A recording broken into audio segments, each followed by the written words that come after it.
What's going on, YouTube? And welcome back to Goal Line Hockey. It's your boy Kevin Forte.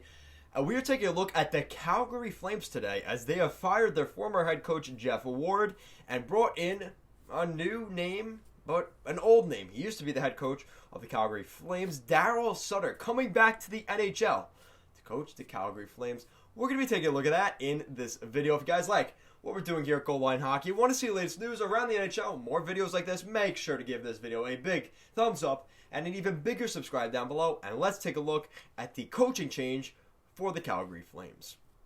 Alright, so we are seeing a little bit of a change here for the Calgary Flames as November 26, 2019, the Calgary Flames relieved themselves of, what was his name? I forgot the head coach's name. See, this is what ends up happening.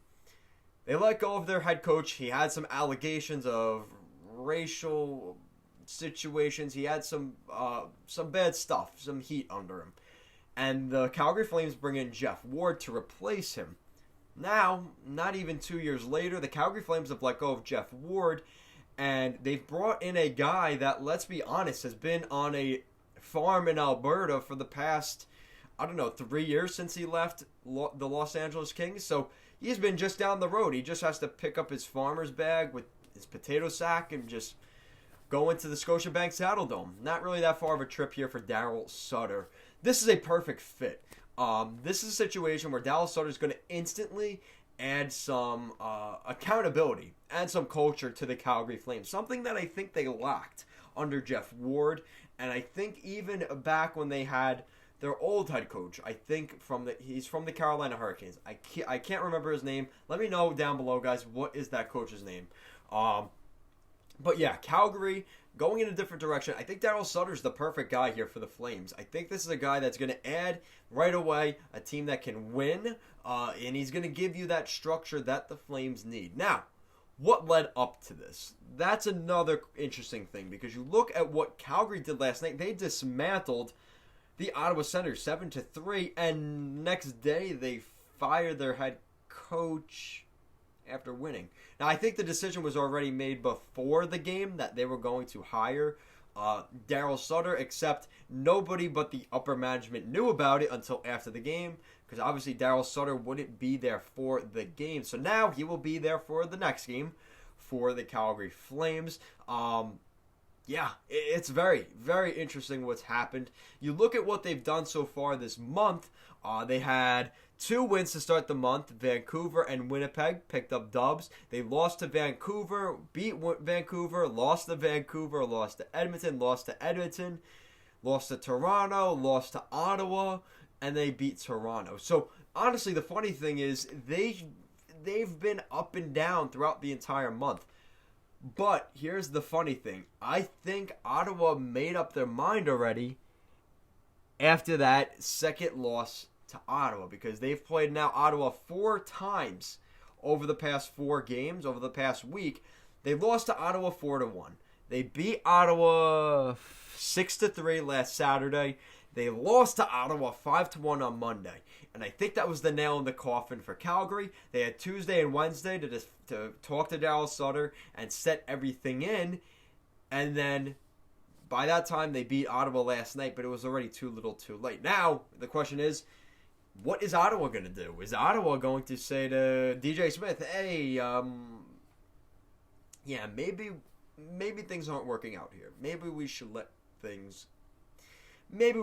break up. That's kind of, that in the short term of things, let's just say it what it is.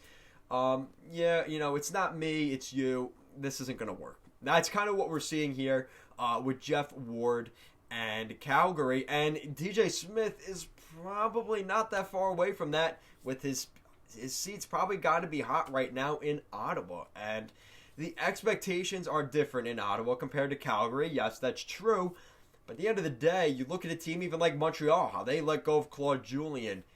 Teams are impatient, and we're seeing a lot of, are they necessarily rational moves? Is it more of a just to make an action move, or is it really what's best for the team long term?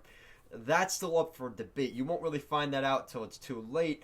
And you saw what happened with Vegas. You could argue that Vegas made that kind of move, getting rid of Gerard Gallant, bringing in Pete DeBoer. But you look at Vegas' success, and it's like, okay, maybe things did work out better with Pete DeBoer.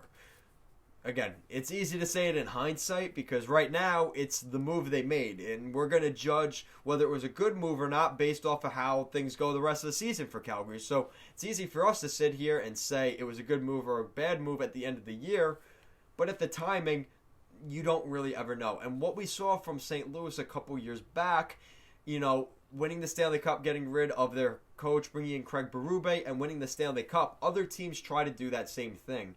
And we're kind of seeing that right now, potentially in Calgary. So, guys, let me know your thoughts in the comment section down below. What do you think of the Calgary Flames? They play Edmonton. They play Edmonton tonight or tomorrow night for you guys. They play Ottawa, Montreal twice, Edmonton twice, Toronto twice, Ottawa twice, Winnipeg 3 times. So the schedule doesn't lighten up here for Calgary. And this is a situation where you're going into, the Battle of Alberta for the first game for Darryl Sutter. That's going to be pretty exciting. The Calgary Flames, their top point producers as well. You got Johnny Hockey, Elias Lindholm, Matthew Tkachuk, Sean Monahan, Rasmus Anderson, Andrew Mangiapane, Michael Backlund, and Mark Giordano, the captain. So the Calgary Flames, they're scoring. They're finding ways to get things done inconsistently, and that's the problem. They need more consistency. They feel they could get that with Darryl Sutter. At the moment, right now, I think it was a little bit of an abrupt move, but I'm not shocked that they made the move because they're on the outside of the playoffs looking in, and Calgary sees themselves as a playoff team right now. So this move they felt was necessary, especially in the North Division, which many could argue is a weaker division. So you should be able to make the playoffs in the North, and you should also be able to win a round or two in the North Division as the best team in the North because of maybe it's not the most skilled division. Let's just be honest. So let me know down below. What do you think of Calgary? Do you think they get into the playoffs? Do you think they don't? Because right now it's really them and Montreal fighting it out. And quite fittingly, they're the other team in the North Division that fired their head coach so far, right? So guys, let me know down below. And if you guys like what we're doing here at Goal Line Hockey and want to see the latest news around the NHL, make sure to give this video a big thumbs up and an even bigger subscribe down below. Thank you so much for watching, and I'll see you guys next time.